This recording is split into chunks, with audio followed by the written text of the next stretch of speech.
Welcome to Pod Save America. I'm Tommy Vietor. And I'm Jen Psaki. I am thrilled to be joined by my good friend, Jen Psaki, in studio in Los Angeles. I'm so happy to be here. It's great to see you. It's great to be here. First of all, you have a 1-week-old baby? A 1-week-old baby. 1 week and 1 day old now. 8 days. It really matters in the beginning. You count the days. Okay. So we have a 17-month-old and now an 8-day-old. And the difference in size. Suddenly my daughter looks like a giant. Yes, it's so true. And seems very advanced. She talks a lot. She has a lot to say. Not walking very much. How does she like the baby?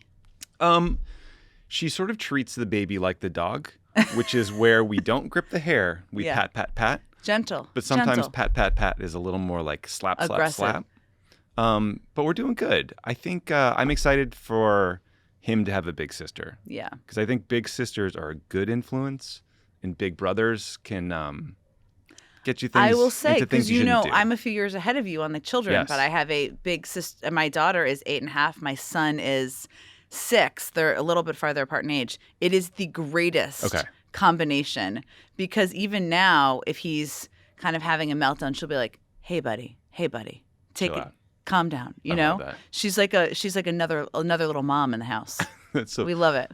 It sounds amazing. Honestly, it is wonderful. I'm so glad he's here, and Hannah's doing great. Hannah, by the way, having a C-section, then bouncing back 24 hours later, I don't know how. No, been there. I don't know. She must be like a complete superhuman. I also think sleep deprivation is a real thing nobody acknowledges, and when you have children, that is the thing. Thank God for a couple nights in the NICU and let us sleep. But anyway, everyone's happy, healthy. We're home. Jen, as you guys know, has worked in top communications jobs in the Obama and Biden administration. She's the host of Inside with Jen Psaki on MSNBC and the author of a new book, which I'm holding up. Say more. Thank you. Lessons from work, the White House, and the world. Thank you. You've lived through a number of these stories. You know, a lot of these stories felt very real. I was kind of there with you for some of them. Yes. And I can't wait to talk about all of them. We got a great show, though, today. We're going to talk about the latest headlines from Michael Cohen's testimony in the New York hush money case, the way Trump is using a novel surrogate operation to get around his gag order. That's such a diplomatic way of saying it. Must be your time in the NSC. He's inviting the dumbest people he knows to come hang out at the court, like Tommy Tuberville. That guy kills me. We're going to talk about the latest from Gaza, the challenge of public messaging about private diplomatic discussions, something Jen did a lot when she was the State Department spokesperson, especially with the government like Netanyahu's, which we don't always agree with. And frankly, sometimes they want to pick a fight with us. And then we'll talk about an Axios report that Biden is in denial about bad polling and Jen's sense of kind of how information gets in and out of the Oval Office. But first, Jen, let's have a debate about debates. Shall we? Because should they not? Between when we woke up and when we produced this show, a lot has happened. I mean, between when we were texting about the show yesterday and this morning, like an earth of things. Entirely different schedule. Yeah, there's huge ramifications for you on your show on MSNBC, for us here. So there was a lot of skepticism about whether these two would debate at all. This morning, that all seems to have changed. I'm still a skeptic, a little bit. I think it's well-held skepticism. But let's listen to a clip of President Biden. Donald Trump lost 2 debates to me in 2020. And since then, he hadn't shown up for debate. Now he's acting like he wants to debate me again. Well, make my day, pal. I'll even do it twice. So let's pick the dates, Donald. I hear you're free on Wednesdays. It sounds a little bit like the clip from Home Alone, a movie I've watched recently because of my kids. Great movie. Make my day, buddy. Yeah, a little Dirty Harry. I hear you're free on Wednesdays is very funny. Because that's when the trial is off. I liked that. That was clever. Wednesdays, exactly. He's free. So then Trump went on Hugh Hewitt's radio show this morning and responded in classic Trump style. We'll hear a clip of that. You know, he's issuing it. I wonder whether or not he shows up because, he also challenged me to golf. So I'm a very good golfer. He can't hit a ball 50 yards. He said, I'll give him 3 aside. But he knows he'll never play. This is sort of like that, I think.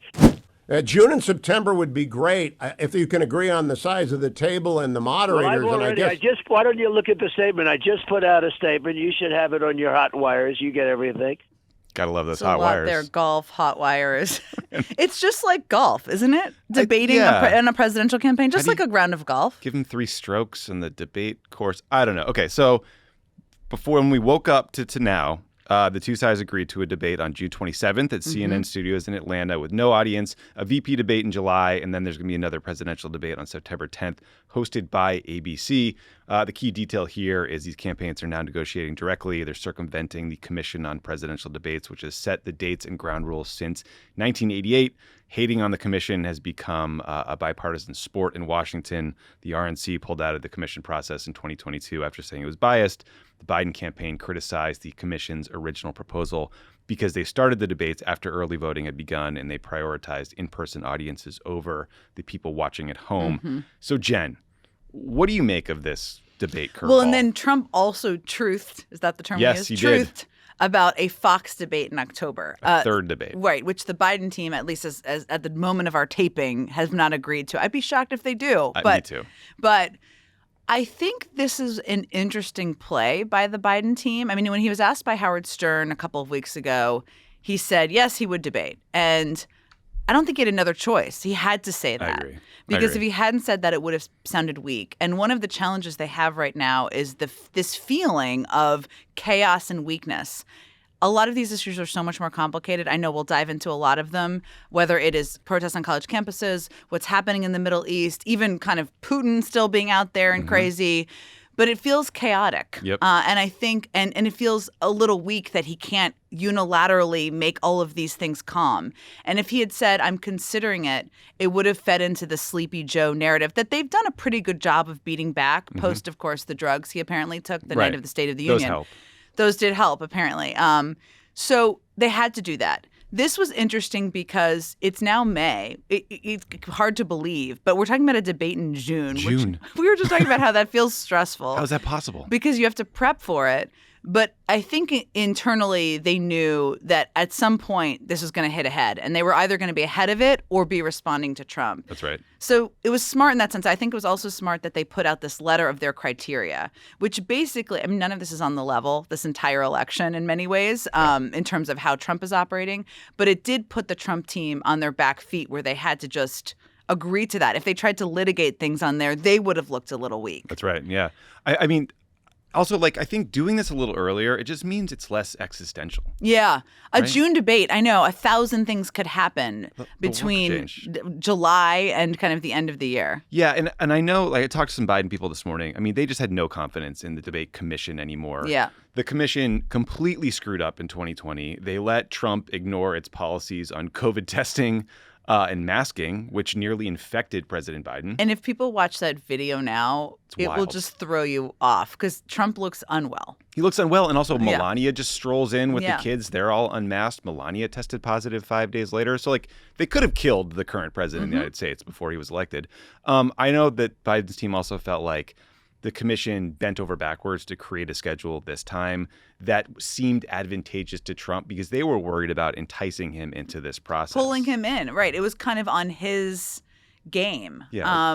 So in a sense, they took control over it.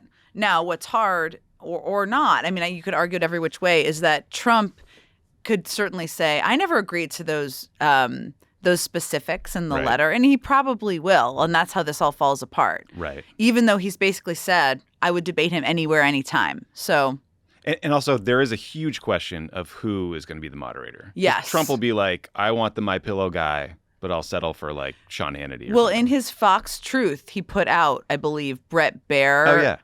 And Martha McCallum. And Martha McCallum. Oh, yeah, let me read the truth. Okay, yeah, This is what he said. Please let this truth serve to represent that I hereby accept debating crooked Joe Biden on Fox News. The debate will be Wednesday, October 2nd. The host will be Brett Baer and Martha McCallum. Thank you, DJT. Hereby. we It go. was like he was doing very an legal. indoctrination or unveiling a scroll. Yes. Or something along Proclamation. those lines. A proclamation. It's a little trickier at CNN and ABC because he's attacked probably all of those people. Oh, yeah. And you're going to get a real journalist there. Right, you'll get a real journalist Uh-oh. who's going to ask tough questions. So it's a little bit different. Yeah. So Trump also put in another truth, accepting this challenge, let's get ready to rumble. I'd be lying if I said the prospect of this debate doesn't make me a little anxious. Like, these events play to his strength as an entertainer, a bullshitter. Sometimes sitting presidents get a little rusty, as we learned when Obama got learned worked in the first debate the with Mitt 2012 Romney. debate, which I will just as just like a slight aside, because you're referring to the first debate in 2012, which President Obama, who we both worked for, was not at his best. No. I think it's gentle to say. No. It was not a good debate.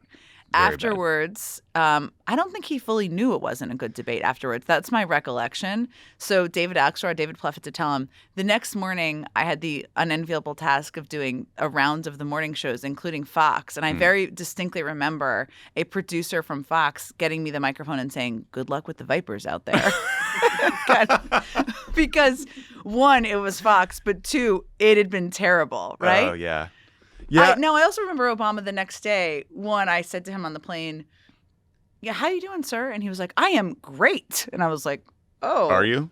Well, also, that's a strange thing. That wasn't really his vibe. But then he gave one of the best stump speeches that day in Denver because I think his back was against the wall. And in many ways, it was a wake-up call. But yeah, presidents can be rusty. So there's some risk. What's also interesting, though, is Trump in his truthing this morning. Loves to truth. Loves it. He's also talking about how Joe Biden is a terrible debater. Right. He's kind of lowering the bar here. Which is kind of, as you and I have done, when your boss is debating, you're like, he barely can write a sentence. Yeah, I don't even know how he'll be able to deliver a line. It's remarkable he made it to the stage. I remember the Bush people said John Kerry was the best debater since Cicero. That was their line in 2004. Yeah, Trump's like, I'm going to debate the shit out of this corpse. He's terrible. He's a terrible debater. So there's that. It is a good sign, regardless of how this could fall apart, which I think is quite possible, that Ron Klain, who is the chief debater prepper, this is one of his many superpowers. It's a Super Bowl, yeah. He has agreed to do the debate. I mean, he is very close to the president. He's prepped nearly every candidate for this. He is a master of it. So he's agreed to do it, which is a good sign. But there's still risks. Of course there are. Yeah, I mean, how do you prep for this besides like get your vaccines up to speed, I guess? Yeah, well, for COVID that at all? Yeah.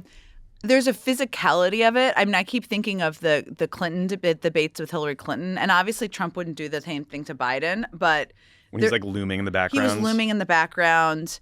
I also think there is, and you can see the shift in how the Biden campaign has been attacking Trump versus how they did it 4 years ago, which I think is interesting. Because 4 years ago, it was a lot of like highbrow, we're for democracy, right, yeah. You're against democracy. And there's some of that. But they needle him more now. And they needle him on social media. They needle him in posts. They needle him in speeches. And I think there'll be more of that. So it's figuring out how to land the best needles. Yeah, how to throw a punch, land it well, not look mean. Get under his skin, I think, is the key. Get under his skin. Yeah, he was real pissed in that first debate last time. Remember, like everyone, I remember after the debate ended, they cut to Jake Tapper, and Jake's like, "That's the worst debate I've ever seen in my life." And that was like the consensus opinion from straight journalists. Yeah, well, now there's the question of debates. Do debates matter? Which we're not quite there. It's an important question. Yeah, we'll find out. Yeah, we'll see. Well, I think you're right, though. Like, look, this is probably not over, this story, but exciting morning. A lot happened this morning. A lot happened today. Yeah. A lot has also happened in New York, where we had former Trump lawyer Michael Cohen on the stand this week at the hush money trial. We learned that Trump personally directed Cohen to pay off adult film star Stormy Daniels to cover up Trump's affair with her. We learned lots of detail about how Trump and Cohen disguised the payments by calling them retainer fees for legal work. They were not. Dan and John will get into all of the details of the legal case later with special guest Norm Eisen, who taught us how to be ethical. I know. I do love Norm Eisen. He has a new book out. He does have a new book out. Norm is just a nerdy, and I mean that in the best way possible. Yes. I love nerds. I live in Washington, D.C. They're my neighbors and my friends. He'll be great. He'll get into all the legal eagleness of it all.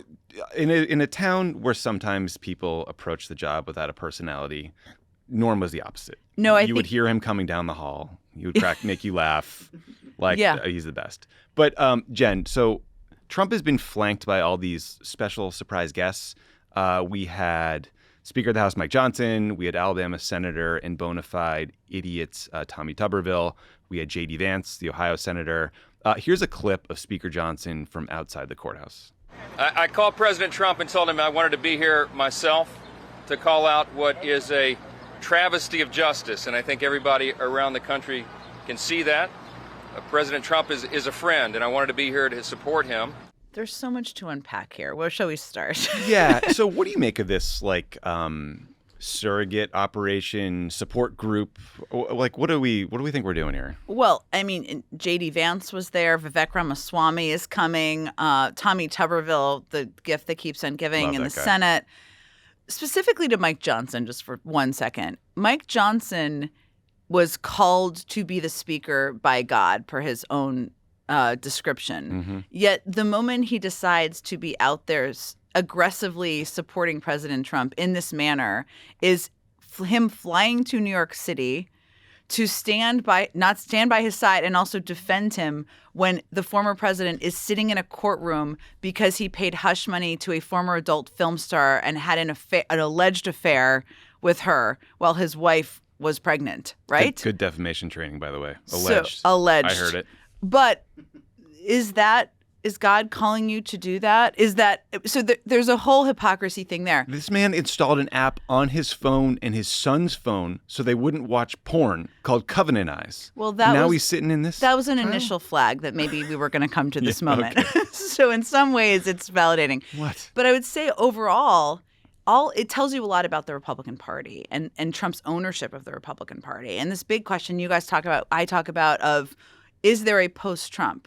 Well, you have the leading Republicans, people who want to be the vice president, but somebody who is the Speaker of the House, who have basically been saying Trump still won the 2020 election. Many of them have, not all, but many of them have been laying the groundwork to question the 2024 outcome, which I think people should not miss. Absolutely. I mean, Lindsey Graham, Tim Scott. Yep. Tim Scott was pushed on this on Meet the Press a week or so ago, and he basically said, Kristen pushed him multiple times, that's my statement. Right. It's like your statement is you're not going to commit exactly to observing the outcome that the Democracy. American people voted for. And this has now become a weird third litmus test to kind of show up. The New York City aspect of it is sort of funny to me because it's like all of these guys are like, we're not from the coasts. But here they are outside the courthouse in New York City. I know. Desperate for press. Desperate for press. They defend him and then they proudly clip their defense of him and put it on their social media platforms as if they're kind of delivering something to him. So it's become another litmus test. And that tells you so much about his ownership over the Republican Party. And they're also, I will say, doing, and this is a norm question, we can throw it back to him, doing what he can't do. Right. He can't say what they're saying because he would violate the gag order. They're all attacking the judge, the judge's daughter, Michael Cohen, jurors, people involved in the trial. If he did that, he would be fined. He doesn't seem to care that much, but he would be fined for it. They're like his thugs out there on his behalf. Yeah, it's a clever workaround for the gag order. I got to give him that. Yeah, and I do love that we're attacking a judge's daughter for working for Democrats, and no one seems to bat an eye at the fact that Aileen Cannon, who is presiding over the classified documents case at Mar-a-Lago, was given her job by Donald Trump, as are many of the justices who will rule on appeals, et cetera. And she's basically indefinitely delayed that she's trial. like, so hey, turns out I don't get any of this, so we're just going to wait, is basically her latest ruling. I guess the question I have about this is around messaging, because you got Trump relentlessly calling this rigged and unfair and trying to just influence public opinion before a verdict. Do you think it's enough for Democrats to let the courtroom events speak for themselves, the evidence speak for itself? Or do we need like Chuck Schumer out there with a bullhorn counter-programming this thing? Well, it's just a funny visual. You can see it, right? It's a funny visual. I can definitely see it. I do think that for Democrats at this point, the trial is going to play out in the next couple of weeks. There has been polling that suggests that if he is convicted, and there's a lot of things standing in the way of that, including a potential for a hung jury if just one juror does not want to go along with the others, then that's sort of a different marking point to me. If they are out with bullhorns now, there is the risk, and I think this is a tough question, and I can understand all sides of the debate, to be honest, of that feeding into this fodder of like, this is a political trial, when it's not a political trial.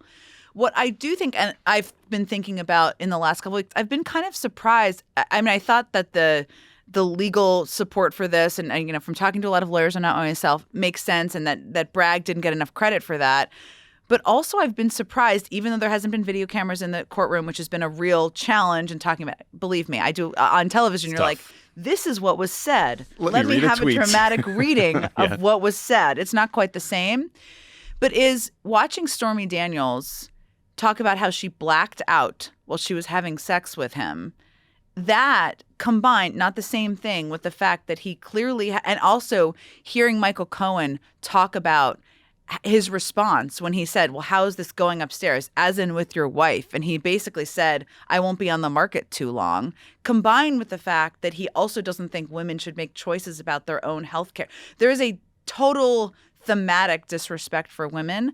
I don't know how you put that into one ad or one message, but I've been struck by how this trial has told us about his character. Yeah. And that's not the legal case. The legal case is about documents. Right. But it has told us about his character, not in a surprising way, but it has unearthed some things about him. You're right, and in part because of choices made by Trump's team, because they went in there denying in a court of law that they had this affair to begin with, that they ever had sex, which Stormy Daniels says isn't true. It was in Michael the opening Cohen. statement. Of Todd Blanche. And so now they're getting all these lurid details out of Stormy Daniels about the events and how they went down to sort of paint a picture to the jury that says not only did this happen, but this man is lying to you about it. It's completely exact, which makes the whole surrogate brigade even more alarming. I mean, alarming is not even the right word. This is all the last thing I'll say on that. I've just been thinking about that question for this is what struck me the most about this week,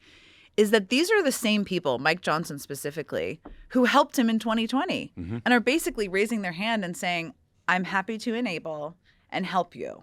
Challenge the outcome. I'm here standing outside the courthouse defending you in this very seedy, salacious situation. So I'm here and I'm reporting for duty. And it's kind of a potential replay. Yeah. And by reporting to duty, I mean to God, because he wants me here at this trial. He's told me. For some reason. God's told me to fly to New York City and be here. In this logic I've constructed in my head. So that's a mess. All right, Jen, so let's turn to the war in Gaza, because I think the average news consumer in this country would probably have a hard time describing President Biden's policy at this point. Last week, we saw the Biden administration pause the delivery of 3,500 bombs to Gaza. In response to that, you saw these hysterical claims by Republicans that Biden is, abandoning Israel. Like Tom Cotton said Biden had imposed an arms embargo on Israel, which is ludicrous. Then yesterday, the Biden administration told Congress that it was moving ahead with a $1 billion arms package for the Israeli military, though Congress could block that. It's a long road ahead for that arms package. But you and I we're geeks that follow this stuff closely. We could explain to you that what Biden paused was the delivery of 2,000-pound bombs, which should not be used in urban areas because they lead to mass casualties, and he's trying to prevent that from happening again. This other package is longer term. But how do you think Biden can message this to voters? Because the takeaway at the moment seems to be, okay, the left was really mad about this policy for a while, and now it seems like everyone is mad about the policy, and there's not a lot of clarity. Yeah. Well, as you just acknowledged, it's very difficult to communicate about diplomacy. I do think that in this case, the truth is not the worst thing, in the sense of basically what he's doing here is trying to use the leverage of diplomacy, the leverage of withholding military support to get them to change their behavior, because he's saying the humanitarian crisis there and the potential for you to go and level Rafah, where more than 1 million people live, is inhumane. Even that statement is angers a lot of people for a range of reasons. I mean, one is, well, look what's already happened in Gaza. Two is the Israeli people just lived through the worst terrorist attack on their soil on October 7th, and hostages are still being held by Hamas. 3 is, which I think is very valid, is leveling Rafah is not going to eliminate Hamas, which every intelligence official and nerds we still talk to will tell you. Including Israeli intelligence. That also is not a message. What I just outlined, it was just an addition to your context, very useful explanation and context. Though I do think that it is incumbent upon people like us who have lived through this to do our best to explain these parts, because it is hard to understand. In terms of the messaging on it, I think that for him, it's something that he's got to get to a point where it's a couple of bullets, right? That's the only way to do it. And it's hard to do around this, which is something like I recognize and honor the horror that Israel went through and the what the Israeli people are still living through, and we will do everything to get the hostages back. But this is an inhumane and far too aggressive military action, and we can't stand by, even as a supplier of their military assistance, to allow them to do this. Yeah. That's not even quite it, but I think people need to understand where he's coming from a moral standpoint. I think it's something along those lines. Now, the thing that's very challenging for them, and I've said publicly, it's interesting because I was asked about this on Colbert, and I basically said I think they should have used leverage earlier. Yeah, me too. And what I meant by that, then people kept asking me follow-ups like, oh, you think he would have been helped politically? And I'm like, I'm actually not talking about the politics. I'm talking about leverage with the Israelis. But the politics of it are also very difficult to navigate, as you alluded to, in part because there's a generational shift on views of Israel, right? There is also widespread anti-Semitism across the country. I'm not saying the two are conflicting. I'm just saying they're happening. They're both happening, right? And for the Biden administration, the challenge is trying to convey your moral concern about what you're seeing in Gaza while also acknowledging the real fear and legitimate fear of the rise of anti-Semitism felt by so many Jewish Americans. And it feels right now the debate has become so black and white that it has become like you can't be both. Yeah. And I think that's a huge challenge for them. Yeah, it is frustrating how binary the debate has felt and become. I agree with you on the leverage early. I mean, for those, like the current Israeli government is this coalition of Netanyahu's party and then some of the most like odious right-wing nationalist racist ministers who previously were not allowed to be a part of the government. Yes, and this is again a very nerdy part of the story, but an important one for people to contextually understand. Yeah. The Israeli government, to your point, has become significantly more conservative, more pro-settlers, more militaristic than they were even 10 years ago. Yeah. 10 years ago, you had Zippy Livni, remember, and the Labor Party, and others who were more supportive of, say, at the time, Middle East peace negotiations and kind of finding a two-state solution. Those people are no longer in the coalition. No, they're gone. And Netanyahu, who was very unpopular before October 7th, there were protests in the streets because of the overreach of judicial reforms, which, by the way, sounds very similar to what's happening, potentially what happened here with Trump. Mm-hmm. He was very unpopular, is now it's political survival for him. And so it's irrational. It's certainly immoral what he's doing with the use of military.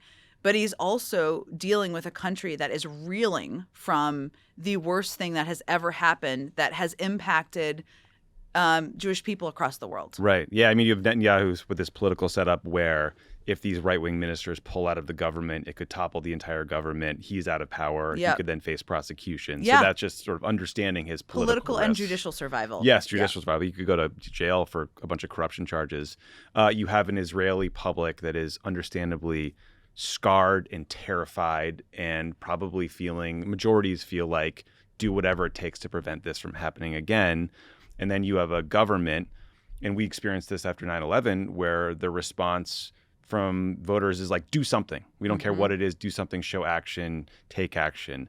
And I think it's very hard to get people to understand that the action that's happening in Gaza right now, long term, is going to make Israelis less safe. And in the near term is going to kill a lot of really innocent Palestinian civilians, kids, women, children, men. I mean, so I think the challenge from the beginning has been, I think it was inevitable that there would be disagreements on this policy. And the Biden internally approach, too. Yeah. Yeah. And when the Biden approach was like, let's hug Bibi Netanyahu in public and then fight it out in private. And I think that was untenable because as challenging as the short-term issues are here about the military conflict and those disagreements, you alluded to the longer-term disagreements, which are, Netanyahu doesn't believe in the creation of a Palestinian state. There's a disagreement over who should govern Gaza after the war is over. The Biden administration wants it to be the Palestinian Authority.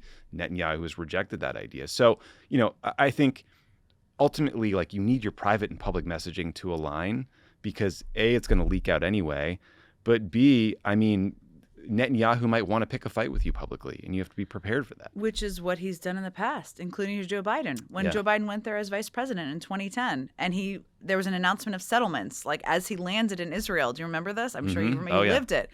Yeah, I mean, the other dynamics which make this even more complicated is, of course, there is a real threat from Iran. I mean, that's very fresh, and it's something where ensuring Israel is protected from that is a real thing, right?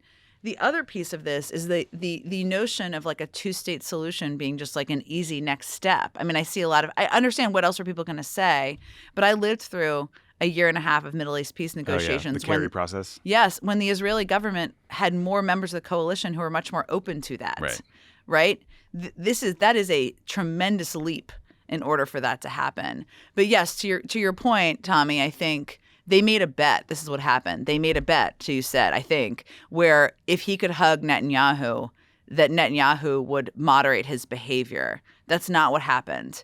They made a bet that all of these negotiations by people we know and I tremendously respect, I think you do too, Absolutely, Brett McGurk, Bill Burns and others, would result in a ceasefire, and that keeping it just steady and keeping the relationship close publicly would help with that. That hasn't exactly been what resulted. Now, we don't know all the things happening behind the scenes. That hasn't been what resulted. So it is easy at times to say they should have done this earlier. I do think in this case, when history books are written, they may evaluate that as well. So last question on this. I mean, you worked in the State Department for a while. You have seen this diplomacy happening behind the scenes. Like, what do you think people should know about the conversations that are happening that they're not seeing, how the process works, why it feels so agonizingly slow to get to a ceasefire, to get to some sort of political accommodation with Hamas? I mean, one is that a lot of these parties don't talk directly to each other. And so that's an added time because the United States is an arbiter at times, as are other countries. We don't talk directly to Iran except for periods of time when we sort of did.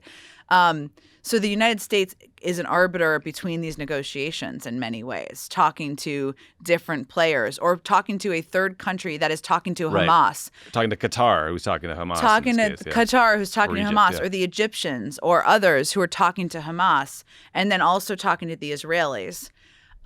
These parties don't trust each other. So it's not like sitting down at a table and just saying, here's our proposal. What do you think? It actually makes the whole thing about the debate seem quite simplistic, it does, right? In many ways. Seems easy. In many ways. The third piece is similar to congressional negotiations. The intricacies and the details of what they're discussing in the room, even sometimes if one of those details becomes public, it can blow the whole thing up. Not because the press and the public doesn't have the right to know. It's actually because the parties, all the parties know all the machinations involved and all of the people who have a stake in it, not necessarily even the parties in the room, it can blow the whole thing up. And so that's why it feels quite opaque. It's opaque on purpose. And that's why Bill Burns and Brett McGurk and others are so quiet, say nothing, because they're trying to work to a moment where even the slightest, more aid getting through Egypt, a few more hostages released. Some of these developments feel incremental, but they're significant and the result of hours and hours and days and weeks of negotiations. Yeah, no, that's a really good point. And in the past, we've seen good faith actors and negotiations get close to deals, and then extremist groups like a Hamas will do something to try to blow up those talks on purpose. So those leaks can actually lead to outcomes where deals don't get done. One more thing before we get to the book, Jen. So there was a report in Axios on Tuesday that said President Biden and his top advisors don't actually believe the bad polling numbers we're seeing at outlets like the New York Times, which just dropped some pretty rough swing state polls. On some level, my reaction to this stuff is like, who gives a shit? It's May. But there is a broader debate that got kicked up on social media about whether President Biden's inner circle is too small, whether he's getting good information or outside information. You were the press secretary. You were in the Oval Office every day, briefing President Biden, talking with him. How does information get to him? And like, I don't know, what do you make of that criticism that the circle's too small? Well, I mean, I left almost exactly 2 years ago. Wild. So I haven't been there in the Oval Office meeting with him in that way in 2 years. But what my experience was, remember, I didn't come in as a member of the inner circle. I didn't work on the Biden campaign. I had worked for President Obama, of course, and of course knew Vice President Biden through that, but not well. Mm-hmm. And so I came in as not a member of the inner circle. Brian Deese, a friend of ours too, also same way. But both of us found ourselves people who were very much in the inner circle as a part of the briefing process and delivering information to the president. My experience was he had an appetite, and this is actually not dissimilar from President Obama. You're very cut off from the world as president. I mean, poor you. You're in the Oval Office, and you ring a bell, and people bring you a soda or whatever. You can't take a walk. You can't go to the store. You can't take a walk. Talk to people. What he always wanted to know from me is, like, what are reporters asking about? What are they talking about? Because he always felt like that was almost a connection to the outside world. When I was there, what would happen is we would have a morning meeting where we would go through what we called NOTD, News of the Day, a News of the Day document, Tommy. Okay. Nice like acronym. The most likely questions. And through that, you would kind of debate what you would say, what he would say. But I never experienced withholding information from him. Also, he consumes information himself. Presidents today have iPads with news. Right. They have cable news. They have information. My bet is he's asking them about the polls, and he has, even when I was there, would ask people, why aren't the polls moving? This is the question I also often get asked, right? Why aren't the polls moving? This guy's sitting in a courtroom, right? What's happening? Right. On the specific New York Times Siena poll, I mean, you and I have both been a part of, like, when you're in the war room of all the things on a campaign or in a White House, and you're like, screw that the bullshit. Man, yeah, exactly. Polls are terrible. And you have to do that emotionally on some level. I've asked them about this because I've seen their pushback. And their pushback makes some sense, right? You're going to get reality about polls. One, I think it's not bad for Democrats to be kind of freaked out about the election. I agree with that too, yeah. But this poll, one, a lot of the numbers that are pushed out there most aggressively are not likely voters. Likely voters is really what matters in terms of the measurement of it. Two, some of the New York Times reporting quotes people who are not even registered to vote. Oh, I didn't know that. Yes, who are not even registered to vote. It doesn't mean it massively dramatically impacted the poll, but it is a little telling in how they reported it. Right. That said they voted in the past. And three, I think for them, there are other polls that have happened that show the race much tighter, including in a number of these states. So I think they're just trying, and I understand this, to like lower the freak out temperature of people, right? And we've been there. Both of us have been there. But in my experience, he got all the information and was more curious. He's kind of a political animal, like of, why are the polls like that? Why is it saying? That's what I expect his question would be. Yeah. Why is RFK getting 10 points in Wisconsin? What's going on there? How the hell did that happen? Yeah. I mean, what struck me, and I'm a total outsider here. I mean, even if he's not in denial about the polls or rejecting the information, I have noticed that when he's asked, he often responds to questions about polling, which let's just stipulate, every question ever asked about a poll is annoying. Yeah. And kind of stupid. But he gets asked about these things and he says stuff like, oh, you're looking at the wrong polls, Jack, or he attacks the polling methodology. You're looking at the wrong polls, Jack. That is literally a quote. I think that's I think that's a direct quote. Do you think that's a strategy, or do you think that's something he believes? I think it's a strategy. Because he's somebody who does look at the data and does look at the numbers. Every president, every candidate denies they look at the polls. They all pour over the polls. Like, come on, But I think he knows that if he shows like, yeah, the polls are bad, I'm down, it projects weakness to people. And I think that's a real concern for them, as it is for kind of any candidate.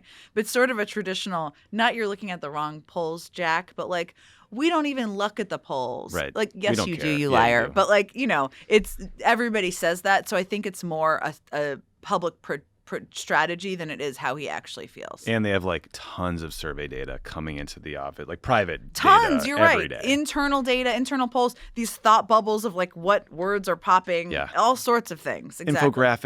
Infographics. Dan Pfeiffer stuff. Dan had made the point that like whether or not they believe these polls and this data, they're acting on it. Like they're campaigning in the key states. Well, that's the thing. It's sort of like one, you can't be under your desk in the fetal position on a campaign, even when you're 10 points down, because, like, what's the point then? Right. You're still trying to win. Why are we here? So you have to use it as a motivator. And some of that motivator is sometimes like, F the pollsters and the New York Times coverage. And we've all been a part of that. These polls are not great for them. I'm not trying to sugarcoat that. I do think there are some things about the reporting of it that I see their argument on. Yeah. But you also have to use it as a motivator. And it doesn't mean you have to use it as a motivator publicly where you're like, we are crying internally, but we're going to be okay. You have to kind of project confidence. Otherwise, what are you doing? Yeah, no one's going to support you Yeah. or donate or show up. Last thing on this, and I don't know why I just thought of it. Did you go to the barbecue that President Biden had for Katie Johnson, who is President Obama's personal secretary, when she left the job? I don't think so. Okay, it's like a small group of us. She threw this, like 10 people went over there. It's the Naval Observatory. Was it fun? As we were driving in, I turned to whoever I was in the car with. Might have been like Favreau and like Reed Cherlin or somebody. I was like, I want to get forehead to forehead contact before I leave this with Joe Biden, because that's one of the things he does with people. He gets like real close to voters and kind of like looks them in the eye from like negative inches away. Swear to God, within 5 minutes of being there, I had gotten forehead to forehead contact from Joe Biden during a story about like some horrible segregationist senator or something, whatever the fuck he was talking about. And I was like, wow. You're like, this happened. I will tell you, I mean, because as I mentioned, I was new. And I actually, when I started talking to them about the press secretary job, I said, how am I going to do this job? I really don't know him well. You need to know him well. And they were like, you'll get along with him fine. It's going to be great. And I was like, okay. But a couple of weeks into the job, I remember sitting in the Oval Office and I thinking to myself, I want to project to the press that I'm getting them information from him on his thinking, right? And you got to ask him the questions because that shows your relationship. And I said, sir, well, first I said, this is a weird thing to say to a president, which is always like once that comes out of your mouth, you're like, now I must continue my thought because I've already made it weird. And I said, but I feel like I've known you a long time, because he has this way of like, pull up a chair. What's going on? And I said, sir, how are you doing? How are you sitting with kind of like the weight of the presidency? It was a very dramatic question looking back. And he was like, I feel good about that and the choices we've made. I can't find my socks. Because he has a hard time adapting to like people unpacking his like stuff. The ballets and stuff. Right. It's a different thing than he's existed in. So yes, the forehead to forehead, handhold, we've all experienced that. I'll take that one with me to the grave. It was great. Okay, we're going to take a quick break. But before we do, you guys know the stakes of the 2024 election. Jen and I have been talking about it for like an hour now. And if you want to get involved, but you don't know where to start, we have got you covered. Join Vote Save America 2024, Organize or Else. All you have to do is sign up. You get assigned a team, and you'll get matched with opportunities tailored to you and causes that you care about. Vote Save America will track how many calls you've made, texts you've sent, doors you've knocked, all of it as your team pursues the biggest prize of all, the continuation of American democracy. Go to votesaveamerica.com/2024. Go now and get ready to organize or else. This message has been paid for by Vote Save America. You can learn more at votesaveamerica.com, and this ad has not been authorized by any candidate or candidates committee. When we come back, we're going to talk about Jen's new book, Say More. Pod Save America is brought to you by ZipRecruiter. The famous Abraham Lincoln quote says, "Good things come to those who wait." I don't know if he said that, but that's only part of the quote. The full quote is, "Good things come to those who wait, but only the things left by those who hustle." Again, who knows?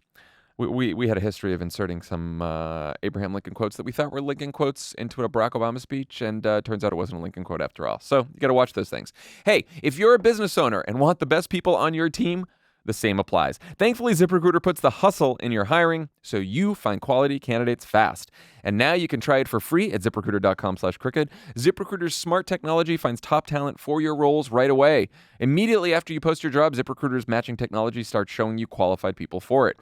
Let ZipRecruiter give you the hiring hustle you need. See why 4 out of 5 employers who post on ZipRecruiter get a quality candidate within the first day. Just go to ZipRecruiter.com/crooked to try it for free. Again, that's ZipRecruiter.com/crooked. ZipRecruiter is the smartest way to hire. That's a great, I guess, segue to your book, Say More, Lessons from Work, the White House, and the World, because it is tons of fun stories like that from your time in politics and MSNBC.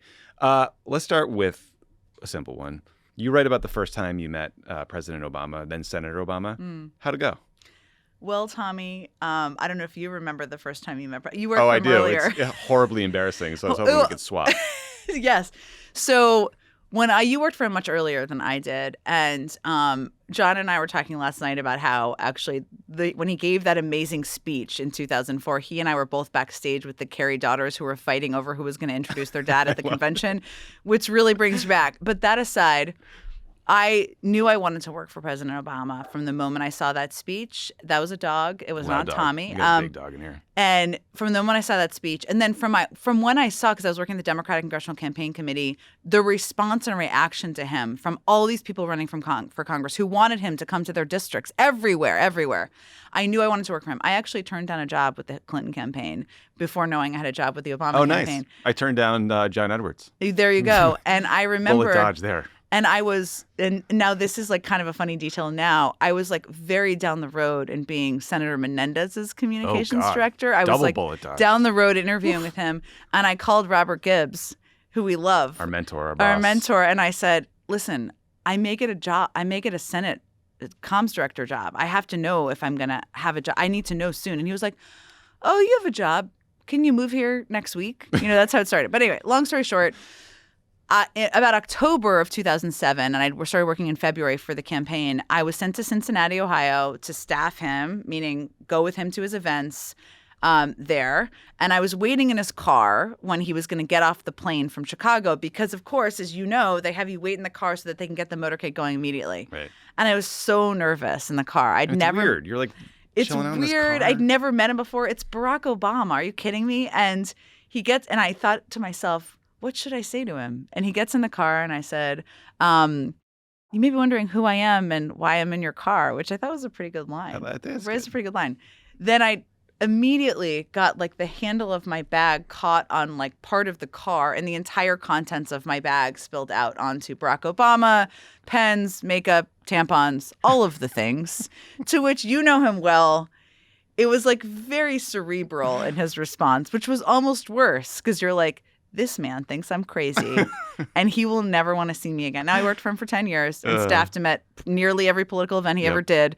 But yes, that was the beginning. That's great. I met him. Well, actually, by the way, when Robert Gibbs hired me on the 2004 Senate campaign, similar thing. I got a call. I run out of a restaurant and he's like, can you be in Chicago in a week? You're making X amount. I thought he said $25,000 a year. I was like, yup, sold. Turns out it's $2,500 a month. So I got a raise on day Good one. for you. Which is pretty it's sweet. So crazy to remember how much money we made. It was like not minimum wage. No, it was not good. Yeah. And then when I met him finally, we had this office, and like at night, the AC would go off at like 5 or something when normal people left. It was on the Senate campaign. Yeah.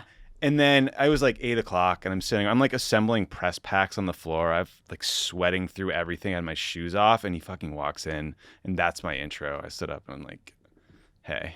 And you're like, nice to meet you. I really wanted to think about this moment, and that was not what I envisioned. You think you're going to say something profound? Yeah. You did not. The time I met, sort of spent time with President Biden is right after we won in 2008. We had all gone out. We had all gone out like late, and I was so hungover, and I strolled into the office. And I think the only clean pants I had happened to be khakis. So I was like dressed kind of okay. Mm-hmm. And I get a call from Fran. It's like, hey, can you jump in the VP's motorcade to the airport? And I'm like, why? Why do you want me in? Did I do something wrong? Mm-hmm. And I got in. It was me and Senator Kaufman. What's his first name? I forget. Ted Kaufman. And we rode, and I think President Biden just like talked about like paper and you process. were in the car with I think Biden? They were trying to hire me to Why? be like in the VP staff. Oh. Or something. And I That's such an intense first meeting. Dude, it was crazy. I don't know this. I've never heard this story before. I called Gibbs later. I was like, what the fuck do I do? And he's like, just don't say a word. And I didn't. I didn't say a word the whole time. I love that. I think I was hungover. Yeah, what are you gonna probably. do? It sounds like you may have been, but also that's like a very intense was way to meet the future vice president. It was a lot. And also in your book, Jen, you write about imposter syndrome. Oh, yeah. Which is an affliction I, too, have suffered from my entire adult life. I think it exists in all industries. Yeah. But in politics, it's especially weird because you're like, oh, this person can like invade countries or whatever, President Obama. How did you get over it? Because I'll be honest, even today, I will see President Obama and I turn into the 23-year-old staffer with his shoes off on the floor, and I just like never feel Same. normal. Same. I feel the same way. I think, one, I wanted to talk about it in the book because, one, people would be shocked to hear you have a version of imposter syndrome, or many of the people I've talked to about this, right? Because I think especially for people who are earlier in their careers than you and I are, even though we are very young and hip bucks, obviously, it feels a little bit like none of us experience that. Self-doubt, mistakes. I still have that today, of course, and I think a lot of people, that would surprise people, do. For me, it really took being forced to overcome it. And I tell the story in the book about how, and we knew each other on the campaign. We knew each other before this. I gave you a tour of the Kerry campaign office, and you decided to go work for this guy running for Senate. And I was like, that was dumb. John Kerry's going to be president. I don't even know who that guy is. I was clearly off. I used to AOL AM you when you're at the DCCC. Be like, how's it going over there? What's happening? Do people want Barack Obama? So it took me, for the first couple of years of my time in the White House, I really felt like my best role was to be kind of a supporting player, not because people were demanding that upon me. In fact, to Robert Gibbs' credit, he got me into the Economic Daily Briefing and pushed me into the room. Valerie Jarrett pushed me a number of times. I worked for our friend Dan, who was like an amazing boss. But I felt that my security was most comfortable if I was like, I'll call back the reporter, I'll organize that thing, I'll write the memo. And the problem with that is that you never put your own voice into the discussion and your own strategic view. And it's hard then to make a leap into being seen in that way. And it took really going back to work for President Obama in 2012 when Pluff called me about coming back to the campaign. And I was like, I must be in trouble. And then I was like, wait, I don't work there anymore. I can't be in trouble. This is like, Pluff is still my boss now. I'm like, what do you need me to do?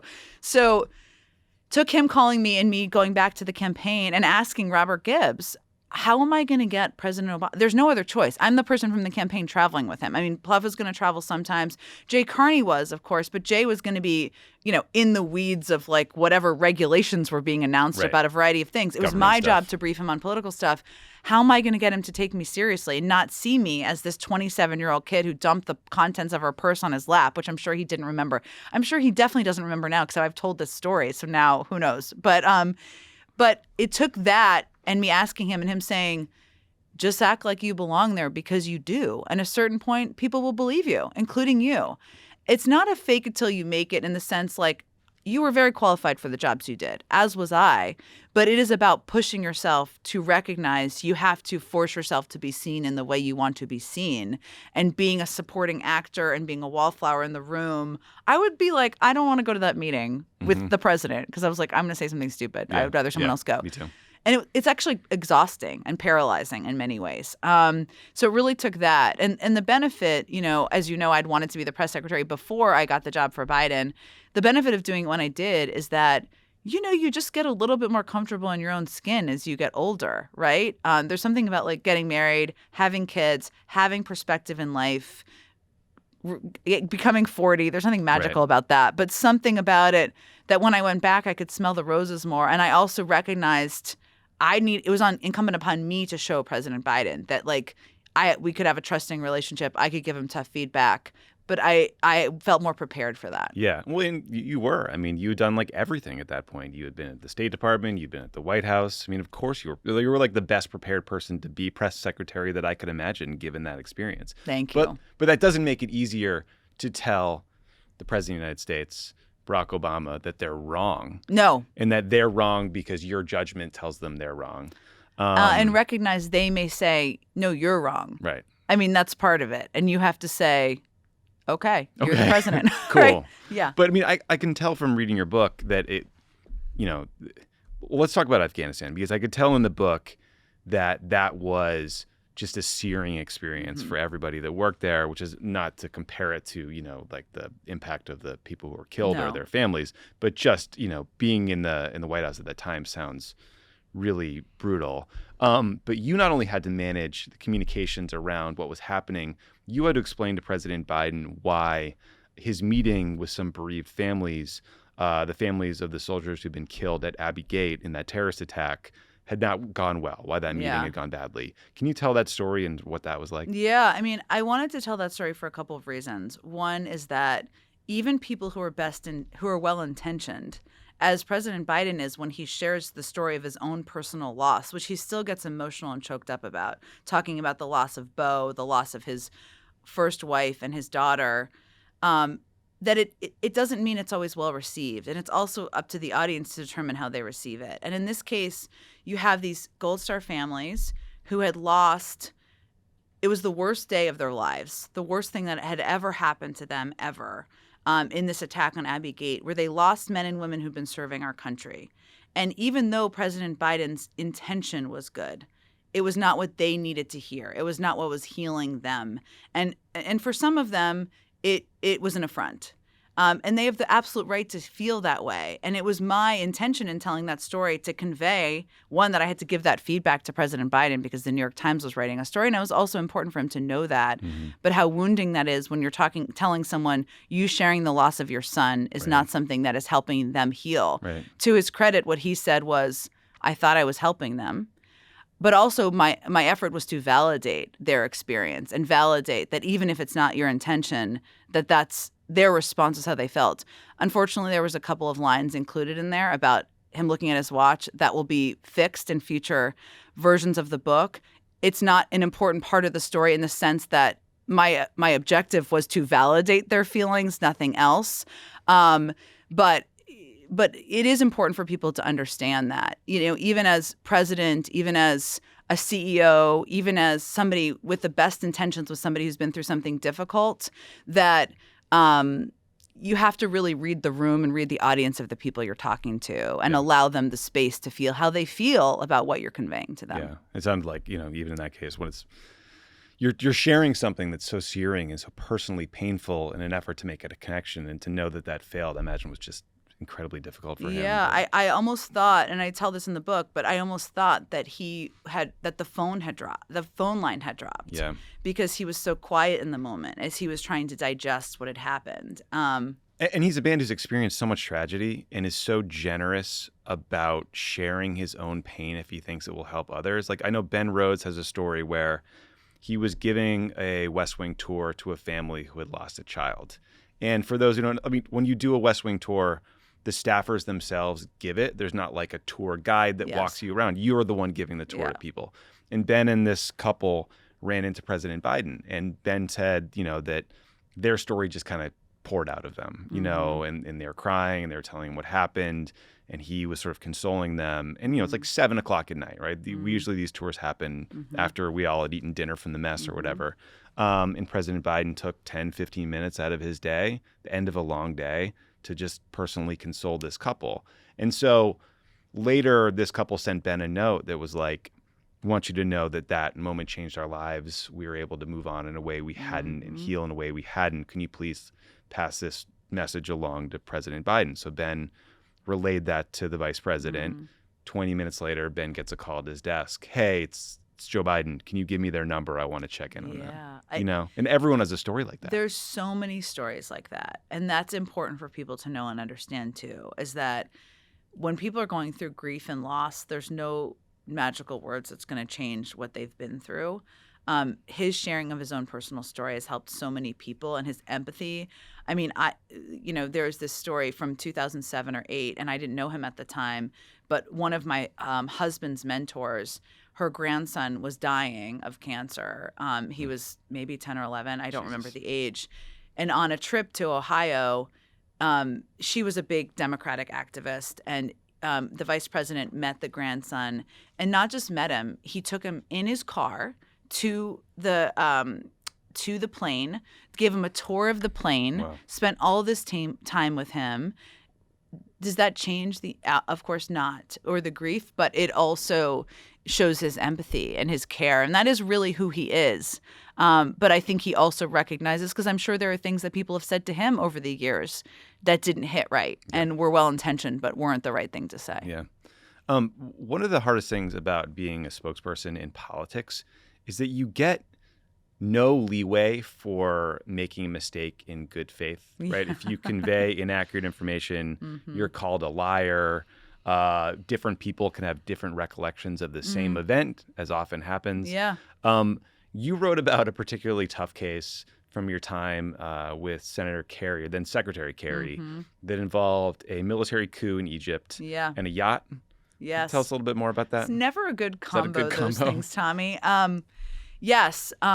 One, it was a coup. Can we all just admit that now? I think we can. I couldn't call it a coup at the time. I was caught on a hot. Sucked for you. I was caught on a hot mic at the time saying, like, these talking points are ridiculous. Oh, no, were you true. really? Yes. I can't keep saying this. These talking points are ridiculous. So it was July 3rd or 4th, right?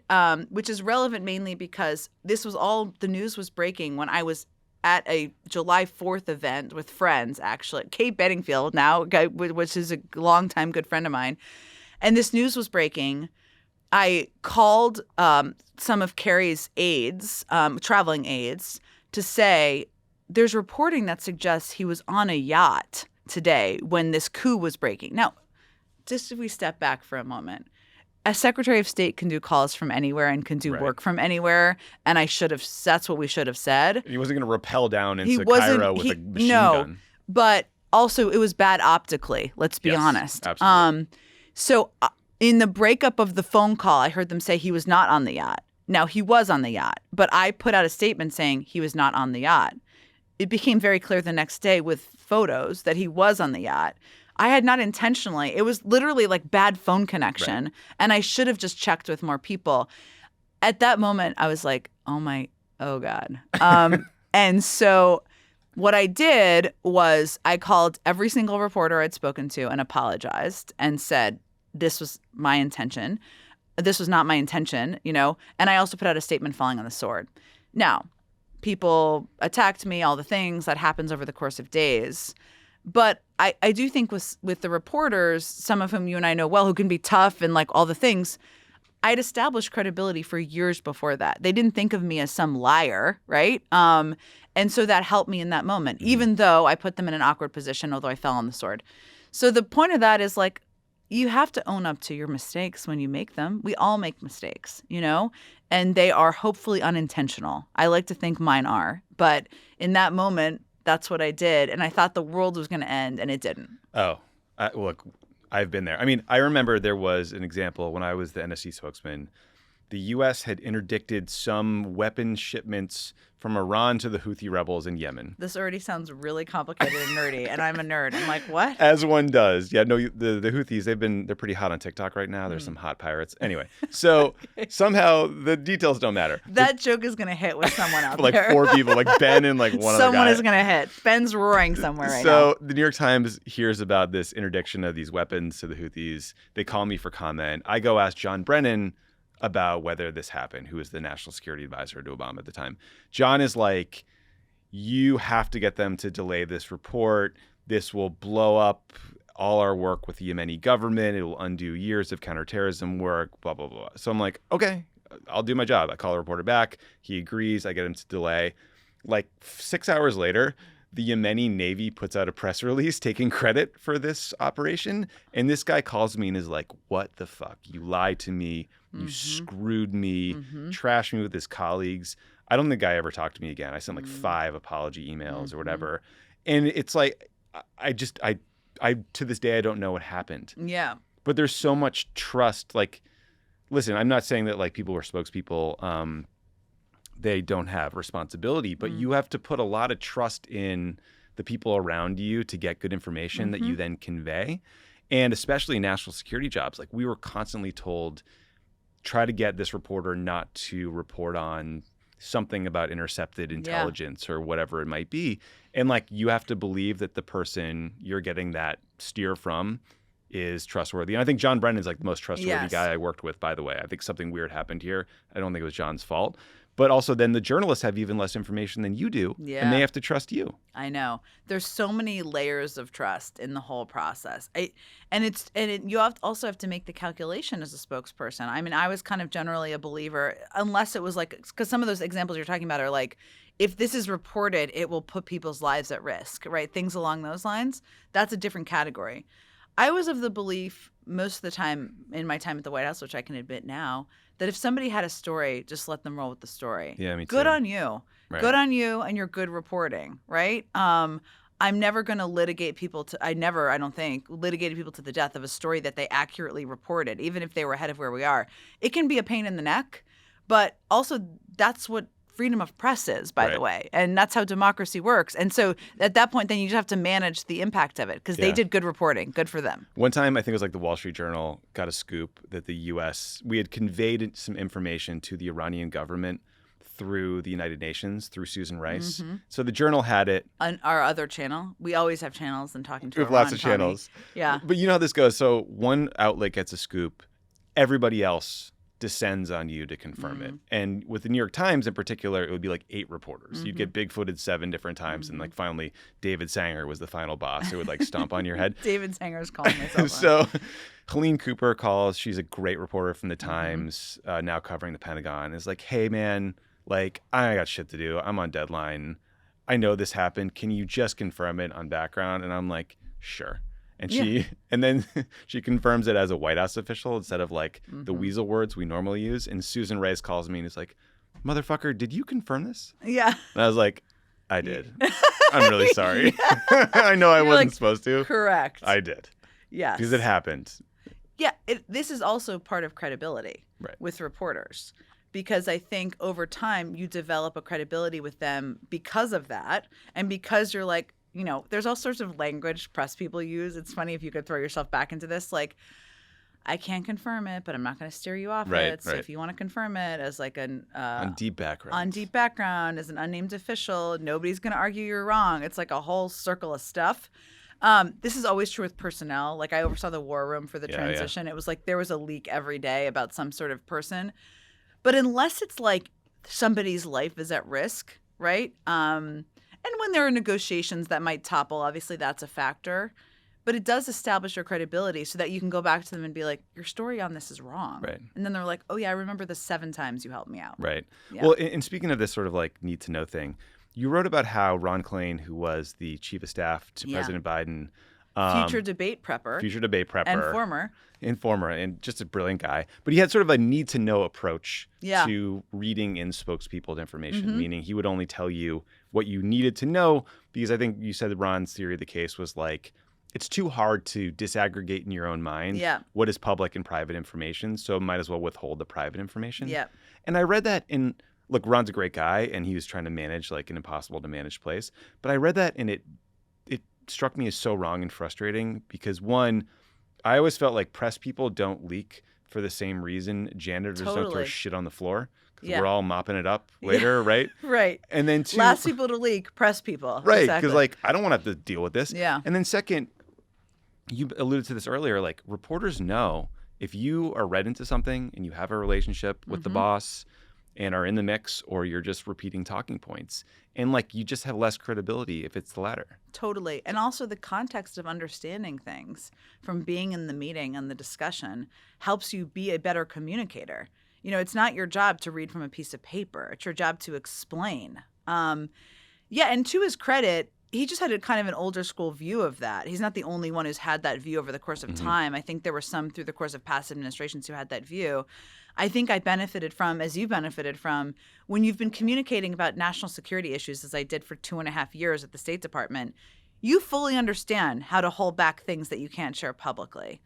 And I always felt that the days I was best was the days I fully understood the complete scope of an issue, to the point where I would like, and Jake actually understood this much in a more instinctual way. Yeah.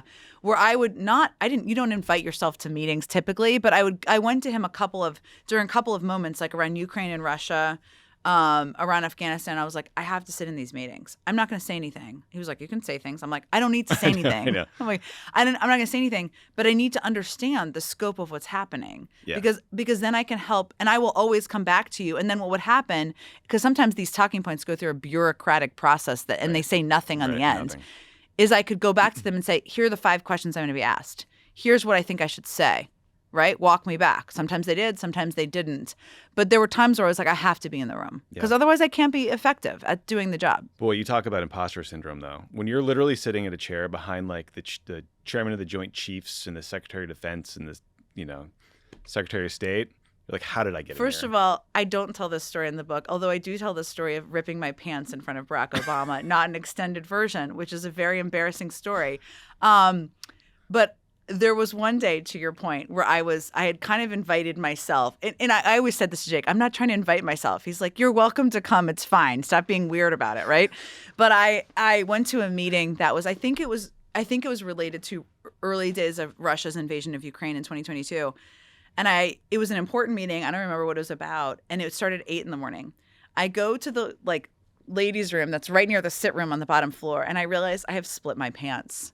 And I'm like, fuck, what am I going to do? And I was like, well, I'm not missing the meeting. So I'm going to figure it out. It was like I had like a leaf structure. I had a binder, which I just walked in front of myself into the sit room and just put it on top of my lap. And then even as we were chatting afterwards, I just was holding the binder in front of me and my split pants. Now, the funny part of this, if that isn't funny enough, is Chairman Milley. If anybody doesn't know who he is, Google him. He would play himself in the version of the movie because no one more looks like the Joint Chief of Staff, Chairman of the Joint Chief of Staff, was sitting right across from me. And I was like, that man knows I split my pants. I can feel it in his bushy eyebrowed gaze. So that happens. You had good intel what? on the pants splitting? Good. Well, I don't know, but he has that vibe to him. Yeah, he does have that vibe. That bathroom right by the sit room was always the site of the most awkward simul peeing at a urinal. I remember one time we didn't experience that in the same way. But I was up there next to Dave Petraeus one time, and I'm like, "How are you, sir?" Hey, man. How are you? He literally goes, "Oh, I am having a great time. Just started the CIA. Got amazing authorities. If you ever have the chance to do this job, you should take it." What the fuck just happened? That's an intense engagement at the urinal. Wild. Yeah, right. One of my best. All right, I'm going way long, so I'm going to ask you a last question, Sure. Psaki, because everyone should just buy the book. Thank you. Say more, because all these stories are in there and much more. You'll hear about Peter Doocy. You'll hear about Jen being the subject of relentless Russian disinformation and propaganda when she was at the State Department. That part actually really sucked. If someone asked us about communications best practices 20 years ago, we probably would have said things like, apologize when you're wrong, mean it, don't ever lie, answer questions directly, take tough questions from reporters. And then Trump comes along and he lies all the time. He never apologizes. He hides in the Hugh Hewitt right-wing safe space. And he got elected president and he's got a 50-50 chance of doing it again. Were we wrong? Is he special? Did the world change? Special? What do you make of this? Is he special? No. He's very special. One, I think that as dangerous and dark as it is, his message is effective because it's been consistently the same since 2015. In a weird, more light way, Barack Obama is similar in that he was hope and change for many, many years. It was consistent. People knew who he was. But Trump has been the guy, the aggrieved candidate who's running against the system and tearing apart the system since he announced his run for president. Consistency is effective. Simple message is effective, even as dark and dangerous as it is. Also, emotional message is effective. Yeah. He is tapping into people across the country who feel aggrieved. Millions do. The economy isn't working for them. The system isn't working for them. Government's hugely unpopular. All of those things. Now, he doesn't give a shit about you. He just cares about himself. He's really the aggrieved ones he cares about, but that message is effective. Emotional messaging is effective. And this is where you and I lived through. I mean, when you were negotiating about Houthis and what your story, you went down the nerd rabbit hole. I loved every moment of it. I was doing economic messaging. Right, yeah. And remember the early days where we communicated about data and GDP and bending the cost curve. Bending the cost curve. I talk about that in the book too. That is not how people make decisions. They make decisions by emotions and how you make them feel. And Trump makes, not everybody, he makes a lot of people feel scared for good reason, but he makes a certain percentage of the population feel heard. So I don't know if anything's massively changed as much as the emotional appeal of communications is still a thing. Very well said. Jen Psaki, great to see you. Thank you. Great to see you. Everyone should buy the book. Everyone should watch your show on MSNBC. And Love having you here. And we need to get you like more sleep and coffee. And congratulations on being a father of 2. It's the relationship between them is the most magical thing, even if you want to curse everyone because you're not sleeping. We could not be happier. It was a very long, challenging road to get here, and it feels extra, extra special, and we feel incredibly blessed. So Congratulations. thank you.